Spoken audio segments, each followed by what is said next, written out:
अपने परफॉर्मेंस को दिखाया है, वो ग्राफ उनका बड़ा था, इसलिए उनको प्रदेश अध्यक्ष बनाया गया है। जो भारतीय जनता पार्टी की आत्मा से जुड़ा हुआ आदमी जो होता है, उस तरह का उनका कार्यशैली है। ये कहीं ना कहीं बता रही थी कि नीतीश कुमार कहना कुछ चाह रहे हैं, लेकिन उनकी चुप्पी बहुत कुछ कह रही है। नमस्कार, आप देख रहे हैं रातों रात, जहां हम दिन भर की बड़ी खबरों के बारे में बात करते हैं और आज की 3 बड़ी खबरों के बारे में चर्चा करेंगे और विश्लेषण करेंगे। हमारे साथ बाबा हैं। सबसे पहला सवाल है, नीतीश की चुप्पी गुल खिलाएगी।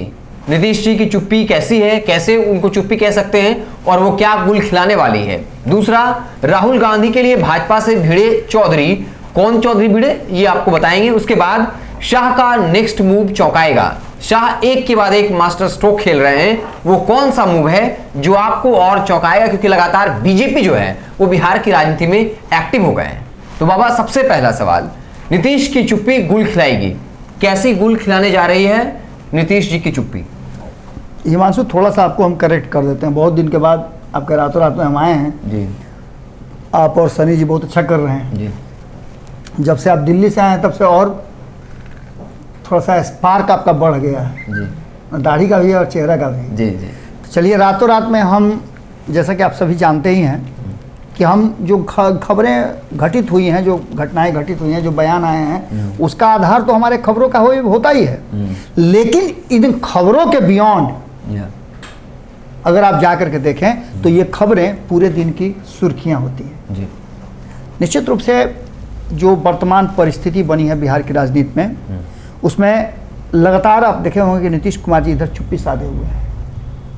बहुत सारी बातें उन्होंने पिछले 1 सप्ताह पहले उन्होंने विधान परिषद में अंग्रेजी पर जो कैप्शन चल रहा था उस पर पहली बार बोला था और उसके बाद से पूरा का पूरा चुप्पी साधे हुए हैं। हालांकि उन्होंने बिहार दिवस के अवसर पर बात की है, बहुत सारी बातों को रखा है, लेकिन उन बातों का असर उससे नहीं है। वो औपचारिकता था, ये एक हाँ बिल्कुल बिल्कुल आप बता रहे हैं सही कि ये एक औपचारिकता थी, लेकिन व्यवहारिक रूप से देखा जाए और अगर नीतीश कुमार को जैसे जाना जाता है एक राजनेता के रूप में, उसके नज़र से देखा जाए तो नीतीश कुमार का कोई भी राजनीतिक बयान नहीं आया है। और जब जब नीतीश कुमार की चुप्पी होती है तब तब गुल खिलता है।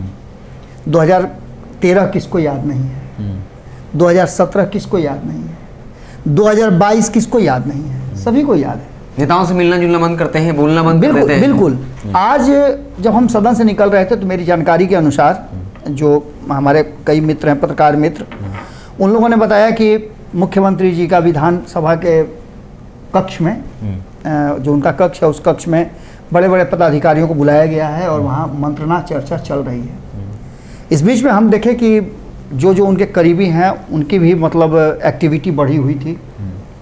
तो ये कहीं ना कहीं बता रही थी कि नीतीश कुमार कहना कुछ चाह रहे हैं, लेकिन उनकी चुप्पी बहुत कुछ कह रही है। इसके बीच आपने देखा होगा कि 25 तारीख को तेजस्वी यादव को भी पेशी है, ये भी एक मामला है।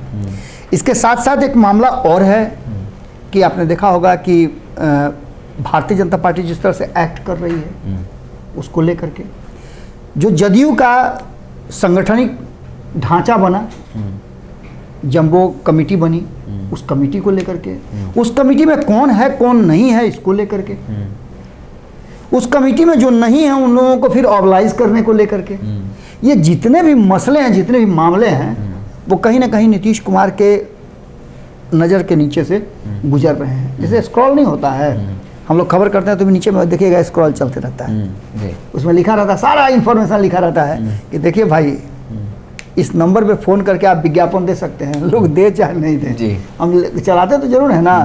अब विज्ञापन देने के लिए आपके पास बड़ा दिल चाहिए, क्योंकि फक्कड़ को जहाँ तहाँ पैसा आपका खर्च हो जाएगा, लेकिन विज्ञापन देने में, हम लोगों को सपोर्ट करने में आप लोग पिछड़ जाते हैं। खैर कोई बात नहीं, हम लोग तो माटी के लोग हैं और मुड़िए से माटी कोड़ना शुरू कर देते हैं नहीं। तो वैसे ही कैप्शन चल रहा है नीतीश कुमार के नीचे। और ये चुप्पी, आप जानते हैं कि ज्वालामुखी कब बनता है, जब धीरे धीरे उसमें जमा होता है, तो एक ही बार विस्फोट करता है। सुनामी आने से पहले की चुप्पी। बिल्कुल। तो कहीं ना कहीं नीतीश कुमार की चुप्पी बहुत कुछ कह रही है और भारतीय जनता पार्टी का जो एक्शन है अपनी पार्टी के भीतर जो एक्शन है, जो लोग उनके पार्टी से बाहर हुए हैं उनका एक्शन है, जो उनके विरोधी हैं उनका एक्शन है, सबको जोड़ घटाव करके आने वाले समय के लिए वो योजना बना रहे हैं और इस योजना के लिए वो चुप्पी साधे हुए हैं। जब उनका चुप्पी टूटेगा तो बहुत कुछ खुल करके सामने आएगा। चलिए, राहुल गांधी के लिए भाजपा से भिड़ी चौधरी। देखिए, कल अशोक चौधरी को लेकर के बहुत सारी खबरें हो रही हैं। अशोक चौधरी एक बड़ा ही कैलकुलेटेड और बेहतरीन राजनेताओं में से एक है, इसमें कोई दो राय नहीं है। अशोक चौधरी को लेकर के चाहे जितनी भी बातें कर ली, व्यक्तिगत जीवन उनका जैसा भी हो, उनका सामाजिक जीवन जैसा हो, उनका राजनीतिक जीवन जैसा हो, लेकिन जो काम उनको मिलता है उस काम के प्रति वो ईमानदारी करने की कोशिश करते हैं। कई बार अच्छा काम करते हुए भी कभी इनाम आपको नहीं मिलता है। बहुत अच्छा स्टूडेंट कभी कभी फेल भी कर जाता है। तो ऐसी स्थिति में अशोक चौधरी जी को जो जिम्मेवारी मिलती है, जैसे उनको शिक्षा विभाग की जिम्मेवारी मिली, शिक्षा विभाग की जिम्मेवारी में मैं दावे के साथ कह सकता हूं कि उन्होंने जितने दिनों तक, भले ही आपको खिड़की पर टंगे हुए लोगों का तस्वीर आ गया हो, भले ही 2-3 ऐसे रिजल्ट आ गए हों, गणेश वाला मामला हो या और भी मामला हो, ये सब मामले आ गए हों, अशोक चौधरी की बदनामी हुई हो, लेकिन अशोक चौधरी अपने शिक्षा विभाग के शिक्षा मंत्री रहते हुए बेहतरीन काम किए। एक एप्लीकेशन मैं देने गया था उनको, जब शराबबंदी चालू हो रही थी, 2016 की मैं बात कर रहा हूँ, जब शिक्षा मंत्री थे। अच्छा। तो एक शराब की दुकान, सरकारी ठेका जो है वो खुल रहा था स्कूल के 100 मीटर के अंदर में। उन्होंने देन एंड देयर बिना किसी हील हुज्जत के उस एप्लीकेशन को अपने पास रखा, स्कूल से कहा कि स्कूल को फोन लगाया, कहा प्रिंसिपल से कि आप एप्लीकेशन लिख के दीजिए, किसी कीमत में वो शराब की दुकान नहीं खुलेगी, नहीं खुलनी चाहिए, नहीं खुलेगी। उन्होंने कहा कि जाइए बाबा, आप निश्चिंत होकर जाइए, शराब की दुकान वहाँ नहीं खुलेगी। और 2 दिन के बाद तो हमने स्ट्राइक कर ही दिया। उन्होंने आदेश तो जरूर कर दिया था, मुझे जानकारी मिली कि वो शराब की दुकान वहाँ नहीं खुलेगी, लेकिन उससे पहले, उनके आदेश के बाद हम लोगों ने तुरंत जो शराबबंदी थी उसके लिए आंदोलन किया और पूर्ण शराबबंदी लागू हो गई। अशोक चौधरी उस समय कांग्रेस में हुआ करते थे और राहुल गांधी और अशोक चौधरी का संबंध बहुत मधुर था। जिस तरह से राहुल गांधी पर फैसला लिया गया है, उनकी सदस्यता समाप्त करने की बात कही गई है, 30 दिन का उन्हें समय मिला है, इसको लेकर के काफ़ी नाराज दिखे अशोक चौधरी। अशोक चौधरी ने ये निश्चित रूप से भारतीय जनता पार्टी को ये किया, थ्रेट किया है कि आपका ये जो आचरण है वो ठीक नहीं है।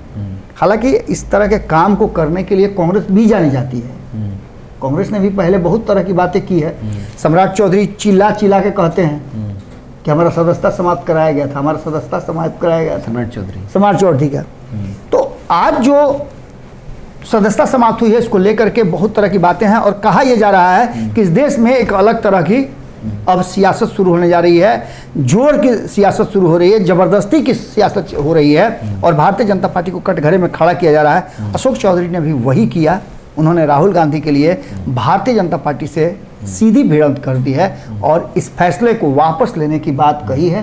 कहा है कि यह सरासर गलत है और लोकतांत्रिक प्रक्रिया में इस तरह का बदले की भावना लेना, और खास करके जब राहुल गांधी भारतीय जनता पार्टी के लिए मुश्किल पैदा कर रहे थे, पैदल यात्रा करके लोगों को अपने साथ जोड़ रहे थे, जिससे डरी हुई भाजपा ने इस तरह का एक्शन लिया है जो कहीं से भी मान्य नहीं है और इसके लिए हम हर तरह से राहुल गांधी के साथ खड़े हैं। अगला है कि शाह का नेक्स्ट मूव चौंकाएगा। एक मूव तो पता चल गया कि उन्होंने सम्राट चौधरी को प्रदेश अध्यक्ष बनाया, कुशवाहा वोट बैंक में बड़ी सेंधमारी की। अब नेक्स्ट मूव क्या है और वो कैसे लोगों को चौंकाएगा, ऐसा क्या कुछ होगा उस मूव में? देखिए हिमांशु, भारतीय जनता पार्टी की राजनीति को समझना आसान नहीं है।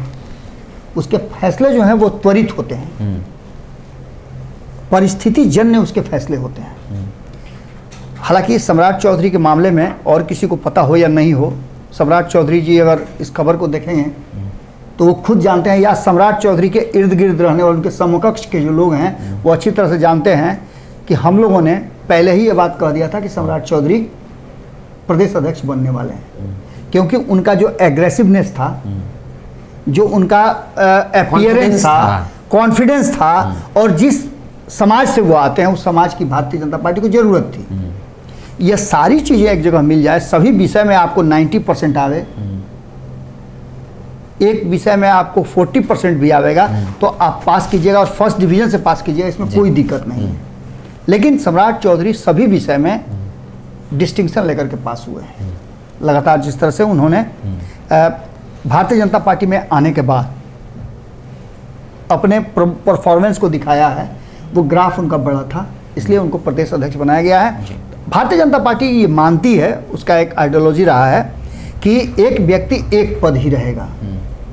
इसको लेकर के भारतीय जनता पार्टी निश्चित रूप से अब विधान परिषद में नेता प्रतिपक्ष का चयन करेगी, जो उनकी सीट खाली होगी, सम्राट चौधरी। और जब उसमें नाम, बहुत सारे नाम आ रहे हैं जिसमें कहा जा रहा है कि किसी दलित को भी दिया जा सकता है, तो अति पिछड़ा को भी दिया जा सकता है, ये सारा कैलकुलेशन चल रहा है। इसमें से शाहनवाज हुसैन का भी नाम आ रहा था, लेकिन शाहनवाज हुसैन पर दाव भारतीय जनता पार्टी नहीं लगाएगी, ऐसा भी कहा जा रहा है। ये चर्चाएं कानाफूसी में हो रही हैं। वहीं दूसरी तरफ इसमें नाम आ रहा है 2 दलित नेताओं का, एक संजय पासवान का और दूसरा जनक राम का। इसके अलावे एक नाम और है जो भले ही बहुत ज़्यादा मुखर नहीं हो, लेकिन हरी साहनी का नाम आ रहा है। अब हरी साहनी अगर विपक्ष के नेता बन जाए तो कोई अतिशयोक्ति नहीं होगी, क्योंकि हरी साहनी का इंटरव्यू हम लोगों ने 2-3 दिन पहले किया है, और जिस तरह से वो भारतीय जनता पार्टी की आइडियोलॉजी को रख रहे थे, जो भारतीय जनता पार्टी की आत्मा से जुड़ा हुआ आदमी जो होता है, उस तरह का उनका कार्यशैली है, जो कहीं ना कहीं मजबूर कर रहा है कि हरी साहनी पर दाव लगाया जा सकता है। देखना दिलचस्प होगा कि ये कब फैसला होता है। लेकिन एक बात जरूर है कि अगर ये फैसला जैसा हम कह रहे हैं उस तरह से हो जाए, तो भारतीय जनता पार्टी एक बार फिर से अपने विरोधियों के साथ साथ अपने समर्थकों को भी ज़बरदस्त चौंकाएगी। हम लगातार ये खबर कर रहे हैं कि चिराग पासवान को स्पेस देने के लिए उसने किसे लाया, सम्राट चौधरी को लाया कि उनको पूरा स्पेस मिले।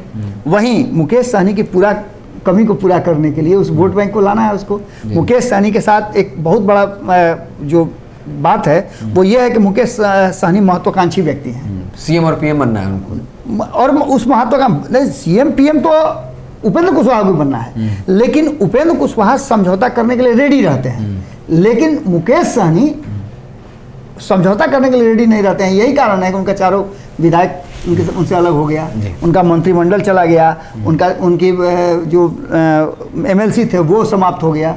ये सब चीज़ें यही हुई, लेकिन उस वोट को अपने तरफ करने के लिए, सहनी समाज को अपनी तरफ ऑबलाइज करने के लिए भारतीय जनता पार्टी ये बड़ा डिसीजन ले सकती है। तो चलिए, ये था हमारा रातों रात कार्यक्रम, जहां हमने दिन भर की बड़ी सुर्खियों के बारे में बात की। जो जहां तक नीतीश कैसे चुप है, उनकी चुप्पी क्या गोल खिलाएगी राहुल गांधी के लिए। भाजपा से अशोक चौधरी जो है भिड़ गए, क्योंकि वो पहले कांग्रेस में प्रदेश अध्यक्ष रह चुके थे। राजनीतिक महत्वाकांक्षा अलग बात है, रिश्ते उनके राहुल गांधी से अच्छे थे और आज वो काफ़ी आक्रामक हो गए। और फिर शाह का नेक्स्ट मूव, जहां वो किसी दलित को या सहनी समाज के किसी शख्स को एमएलसी सदन का नेता बना सकती है, और ये कहीं ना कहीं विरोधियों के साथ साथ जो सत्ता पक्ष के समर्थक हैं, और अमित शाह का ये मूव जो है वो बीजेपी के साथ साथ एनडीए के साथ साथ उनके जो समर्थक हैं उनको भी चौंका सकती है। आप देखते रहें भारत लाइव। अगर आप हमें फेसबुक पर देख रहे हैं, हमारे पेज को लाइक कर लीजिए। यूट्यूब पर देख रहे हैं, चैनल को सब्सक्राइब कर लीजिए। बहुत बहुत धन्यवाद। अगर ये वीडियो पसंद आई और वह बिहार के राजनीति और बिहारियत से सरोकार रखेनी तो सब्सक्राइब बटन दबा के चैनल के सब्सक्राइब कर ली। ओजे एगो घंटी बा, ओकरा बटन दबा देला से कुल सटीक और मारक खबर रुआ मुफ्त में मिल जाई। अगर रुआ पत्रकारिता के हमनी के नया प्रयोग में सहयोग कर चाहतानी तो ज्वाइन बटन दबा दी। पेटीएम नंबर नोट कर ली 9386816700। धन्यवाद।